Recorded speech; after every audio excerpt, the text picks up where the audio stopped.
Hey, this is Josh with Guitar Adventures, back again on our second installment of this video series. I've learned a lot. It's been a couple weeks since I first opened up this package, and I've had a lot of time to kind of just sit and digest everything, really look at the schematics, really understand what I'm getting myself into, and frankly, I'm a little bit scared. For those of you maybe watching this that have done this before, you're probably looking at me just shaking your head going, yeah, that fool, he doesn't know anything. And I don't. I admit that. This is the first time I've built a guitar, but I'm trying to figure this out as I go along. And I've had a good chance to understand a couple things. The first that I've understood is that a mold, which is this thing right here, is quite important. I have friends that have a dreadnought mold, but what I needed was an OM, an orchestra model mold, and that's something we didn't have. And it's something we could have built, but frankly, it just would have taken too much time. So for just, around $100 on LMI.com, the Luthier Mercantile International, I was able to take and just grab one of these, get it sent over. Another small mistake that I made that I had to change over was that when I first ordered the bracing, they ended up sending me just blocks for which I could, build my own bracing. Yeah, that's not going to be a lot of fun to do. So I realized just how much time that was going to take. And I decided to go ahead and order these, again, shaped bracewood, and that makes all the difference in the world. Probably saved me days, if not more, worth of time just making this bracing right here. I'm a couple weeks in, and I realized that there's a long way to go. I'm enjoying it, I promise you. I am really enjoying this. You would enjoy it as well. But there is a lot of things that I'm learning about this process that I had no idea before.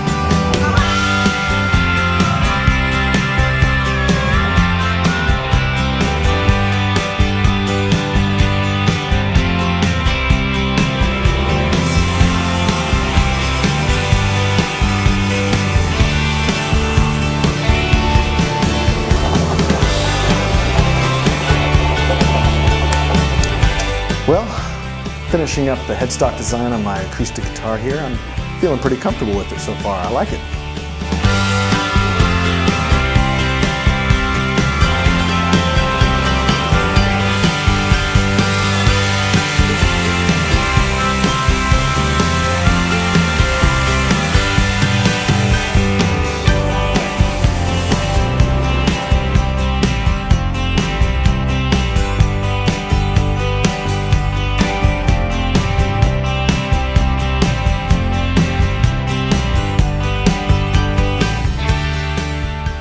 Well, now that I've realized that this project is far too big for myself to do and for the tools at my father-in-law's house, they're just the regular woodworking tools, I've enlisted the help of my friend Dave Appel. Now, he's not this well-known luthier, just like a lot of luthiers that I know, but he's good at what he does. I've played some of his guitars, I've played his mandolin, his electric guitars, and they are not just beautiful looking, but they also have an incredible tone. And so I knew that he would be an excellent resource for me.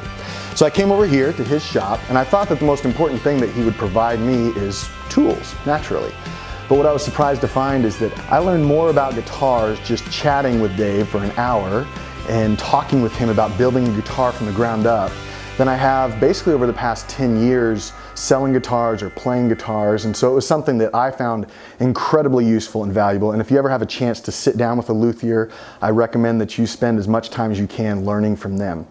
So what I wanted to do, I asked Dave here so that he could walk me through a few of the tools that he has and basically talk about what tools have been incredibly useful for him, which tools are absolutely essential versus those tools that maybe just make the job easier. Because as with any job, tools, the right tools, can make things not just easier but also a lot faster. First off, just some basic woodworking tools. These are kind of tools that I find are critical. You have to have tools to build a guitar. Obviously a good straight edge with a ruler on it, some basic files for finishing work. These are just pieces of metal, but what they are scrapers. And scraping a guitar and scraping wood, while not generally known in woodworking, is a great way to smooth guitar edges and set up bindings and that sort of thing. I like to have an X-Acto knife and a smaller ruler for smaller measurements. A set of chisels are really key. This is a fretting hammer. And we'll talk about fretting a little bit, but this is crucial. If you're going to do hand fretting, this is the tool to have. Also, for fretting, you're going to have a file to level your frets. More files down this way. This is a big rasp that's used more for shaping things like necks and headstocks. And then these files are specialty files for nut making. Making the nut and setting up the nut is really the final aspect of setting up the guitar after it's built, and it is critical for playability. This isn't something you can just do with a little round edge file or anything. These are sized specifically for the string width, and and you need them. This is also a fret crowning file, and this will take your frets after you've leveled them off and give it a nice crown on the top. Kind of critical as well to finishing your frets. A nipper, because your fret wire comes in long pieces and you need to be able to cut it with something to get it to size when you put it into the fretboard. This is a reamer, useful for the end pin, for the tuners, and also for your bridge pins. You have to have a tapered hole for all those applications. A small wood file. This is a 3-in-1 file, or saw, and it has 3 different saws on there, really handy, and it's only a 10/1000 thick, so it gives you a nice clean cut. A Dremel tool is essential if you're going to be doing anything like binding or inlay, and you are going to go on the inexpensive side. This is also a little base for the Dremel to do routing. Now, all that said, you can get away with this many tools, but to make your job easier, you're going to need more tools. Okay. And the more you get into it, the more you enjoy making the guitars and building instruments, the more tools you'll collect, and it makes your job easier.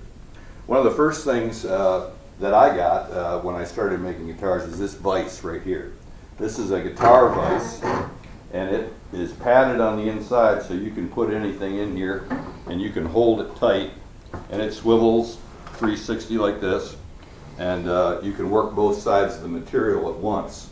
You can put an entire guitar here and it will hold it in these jaws so you can work on it. Great for fretting, great for drilling, that sort of thing, when you're connecting the body to the neck. Another thing that they don't supply with a kit but is really useful is a mold, and this basically will hold your sides and your blocks in place while you get the different parts glued up so that your guitar actually comes out in the shape it's supposed to come out in. Now, this isn't absolutely necessary. If you're just starting out, you can do things like this. This is just a piece of cardboard.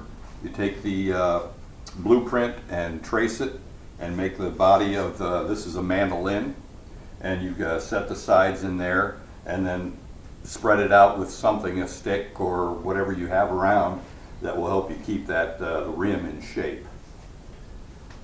Also, what they don't supply, what you may need, is a template, and this is a bracing template for the guitar we made for Josh, and this lays out exactly where the bracing will go, how it should be laid out, and you can transfer this by putting it on the top or the back and then drawing and connecting the dots, and it makes it much easier to set it up that way.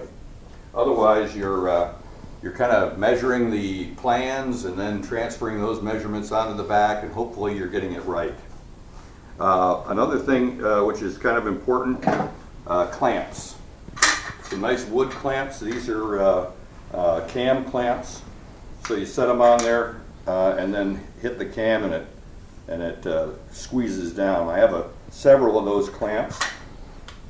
Now, if you have just wood clamps around your shop, if you're a woodworker, you can use those as well. These are kind of specialty ones for guitars.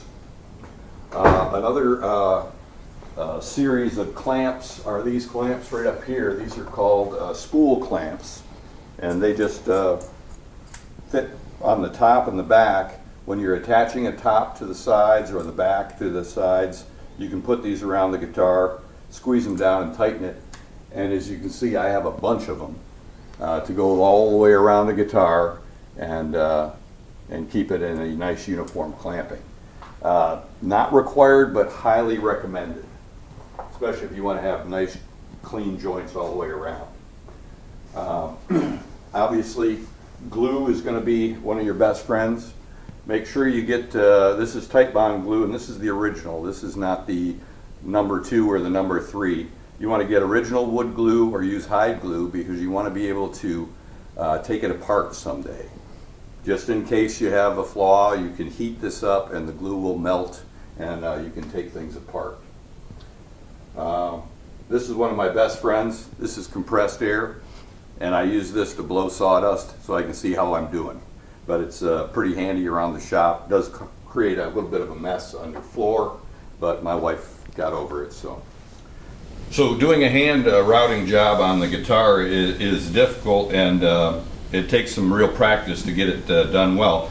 I've gotten this tool here, and this is just a laminate router with this base, and this base will free float on top of the guitar body like that, and you'll be able to move your work around the router, and it gives you a nice even channel for your bindings.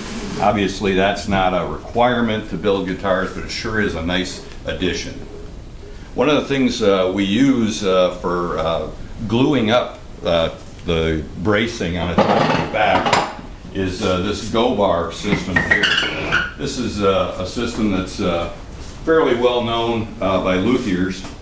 But what you do is you put your top or your back in here, you put your braces in place with some glue, and then you take these fiberglass rods and you place them on top of the work, and this gives it pressure and holds it down. You can do an entire top and an entire back at one time if you have enough of these fiberglass pieces. Now, is it possible to I guess, glue these without such a system? It is, but that's all dependent on how many clamps do you have. Yeah.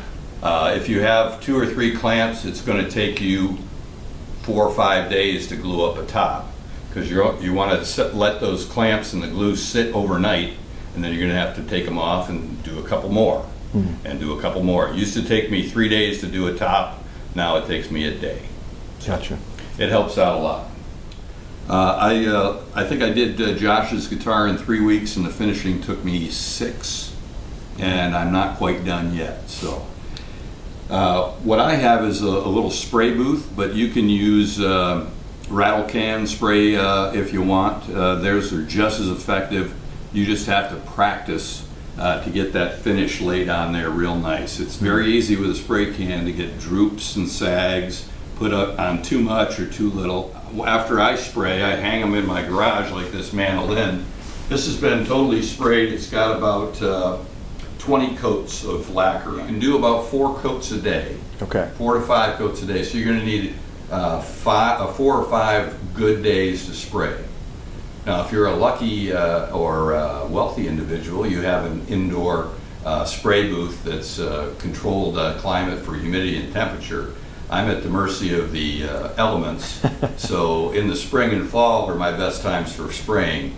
In the summer here in Texas, it's too hot to spray, and in the winter, it's too wet and too cold. So, gotcha. After you get those all on, you have to let the finish set for at least 2 weeks. If you don't, the finish will not be hard enough, and when you go in and try to level sand it down for the buffing process, then it will gouge and it'll take big pieces out. So you really have to be patient with it and let it set. Gotcha. After you've sprayed and let it sit, then you go into a sanding process, and what it is a wet sanding, just like automotive sanding. After they spray a guitar or a car, they go over it with a wet sandpaper. And I use 1500 and 2000 grit wet sandpaper for my final finish. And after you've gone over the entire guitar or the instrument with the 2000 grit, then you take it to the buffing.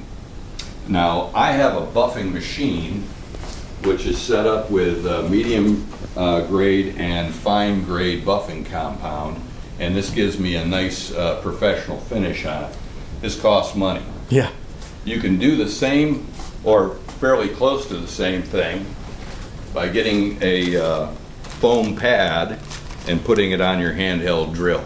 And that's gonna be much cheaper option, I assume. Much cheaper, but you're still gonna have to buy some buffing compound to put on here. Okay. The kind you put on the big buffer and the kind you put on the little pad are different. Okay. So you're gonna go one or the other, or maybe you keep this around for touch-up jobs. Gotcha. All right. Other than that, as you can see, once you get further in, I've got a bin full of parts. And I've got parts for most everything, for acoustic guitars, for mandolins, for electric guitars, even some specialty tools for knob pulling and bushings and things like that. But that's all down the road. You don't need those when you're first starting. Well, Dave, thanks for bringing us through your shop. I hope that was helpful for all of you. This was definitely eye-opening for me because these are all tools that I did not have at my disposal and would have made this guitar build process a whole lot harder for myself. You're going to find all the links to a lot of these tools as well as different places that you can get it in the description below this video. If this was helpful at all, please give it a thumbs up or leave comments with any questions that you have. My name is Josh. This is Guitar Adventures. Remember, play hard and enjoy the adventure.